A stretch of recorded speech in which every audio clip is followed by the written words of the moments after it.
Welcome to Not Milk Never Milk. Subscribe if you're lactose intolerant.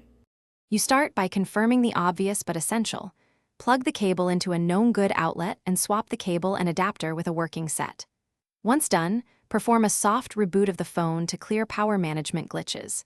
Make sure the connector clicks in fully. A loose fit prevents charging.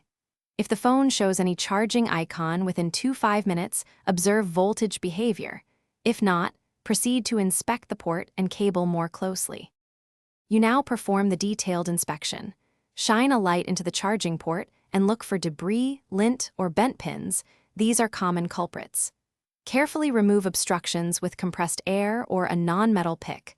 Once clean, reconnect a certified cable and adapter. If you have a multimeter, check for expected 5V or 9V output on the charger and continuity on the cable. Make sure to test both directions. Different chargers and cables. You complete the process by trying alternate charging methods, wireless charging if supported, or a guaranteed OEM adapter.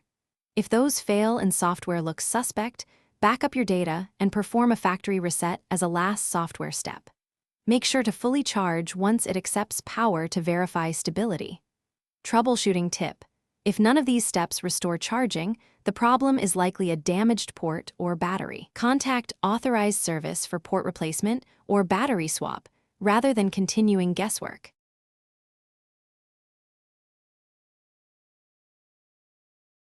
Thanks for watching. If this was helpful, leave a like and consider subscribing. See you next time.